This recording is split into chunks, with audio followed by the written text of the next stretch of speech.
their data or to be able to steal money from them. AI has accelerated this dramatically, and I know the Worldwide Threats has mentioned this and some of the challenges that we face on it. But the challenge is getting bigger.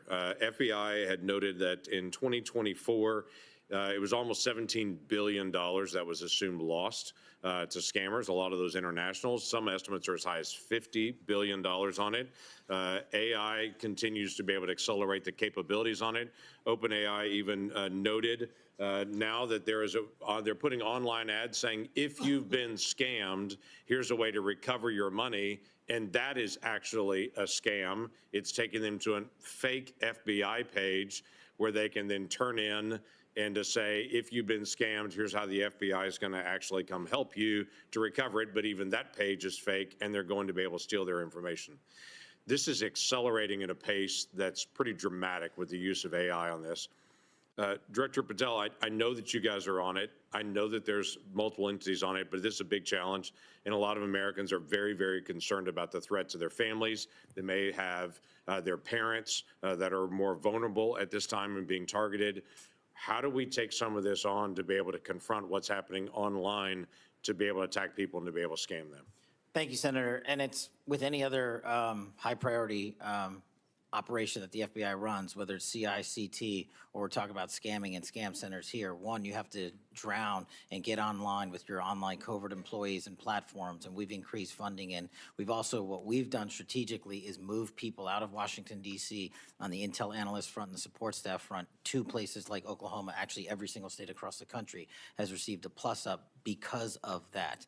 And what we've created is the Internet Crime Complaint Center, the IC3, which I know you're familiar with and reference. So what we're doing on the homeland is going out into the streets of America, on the online platforms in America, and shutting down those networks and shutting down the capability of AI to interfere. But I think the bigger term project, what we're doing overseas, that's the key to this. Right. The scam center compounds are largely located in Cambodia and Burma and on the Thai border. I've already engaged with the premiers of each and every one of those countries.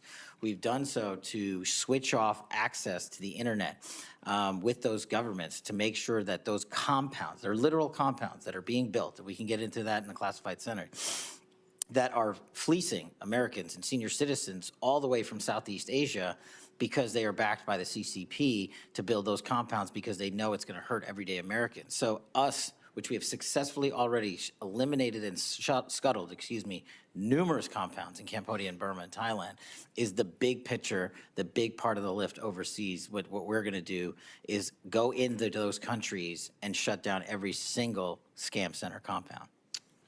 Which is very helpful, and every American is thinking about this and talking about it. Director Patel, I'm going to stay with you. The counter-narcotics work has been phenomenal in the past year and a half. The amount of methamphetamine and fentanyl that have been seized coming across our border has been dramatic, and that has a real effect to what's actually coming at families in my state on it.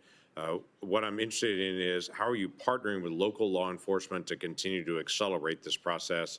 What does that look like for FBI?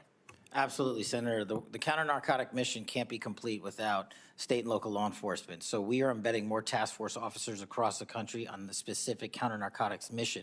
We've also stood up with our interagency partners in Tucson, Arizona, the Southern Border Intelligence Center, specifically on the counter-narcotic mission, so that we can utilize the Department of War and interagency capabilities on the law enforcement front. That's why we seized enough fentanyl in 2025 to kill 178 million Americans. That's a 31% increase year over year. And here's a statistic that everybody should be proud of. Opioid overdose deaths from last year dropped 20 points. 20 points from across the country. And in Oklahoma specifically, Senator, we seized enough kilograms of cocaine to include a 232% increase in the state of Oklahoma alone, and enough fentanyl to kill 500,000 Oklahomans. We can't do that unless we have great police partnerships, which has been a priority of mine, which is why I've embedded police officers here at headquarters from around the country to make sure we have that connectivity. And I've shortened the task force officer onboarding pipeline from 1 to 2 years to 90 days. We need them. Yeah, we do. Director Ratcliffe, the annual threat assessment highlights this year the Muslim Brotherhood in particular, and calls out some of their financial material support on this.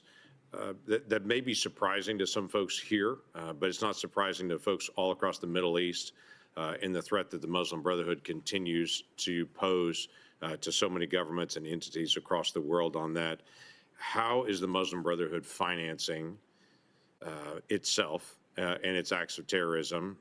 And is there something that we need to do here to be able to make sure that we're protecting Americans in the threat? Senator, I think with regard to the Muslim Brotherhood abroad, we view that just as we do other proxies across the Middle East, the Houthis and other groups. And I can relate to you that the CIA is very focused on the counterterrorism front. You weren't here before. Right. I said in the classified portion I would get into the CIA's success with regard to groups like the Muslim Brotherhood in a classified setting, where I can share with you the impact that we're having. But and across the board with regard to terrorist groups and our counterterrorism activities, I can publicly characterize it as saying we've accomplished more in the last year than in the 4 years of the prior administration combined. So hopefully it gives you some measure of comfort about how we're approaching things and the effectiveness that we've had in the last year in that regard. And I look forward to getting into detail in the classified portion. Look forward to that. Thank you. Senator Reid. Thank you very much, Mr. Chairman. Ladies and gentlemen, thank you. The Washington Post reported earlier this week, in their words, the U.S. intelligence assessments say Iran's regime likely will remain in place for now, weakened but more hardline, with the powerful Islamic Revolutionary Guard Corps security forces exerting greater control. Director Gabbard, do you stand by that reported intelligence community assessment? I don't stand by any leaked so-called intelligence to the media. I do stand by the intelligence community's assessment that was included in the annual threat assessment that speaks directly to this issue, that as of this moment, the regime maintains power within Iran, even though they are vastly degraded on almost every front. Do you think that the killing of the Ayatollah and his wife and other family members and key people contributed to the picking of a hardline successor? Senator, the intelligence community's assessment has pointed to a number of different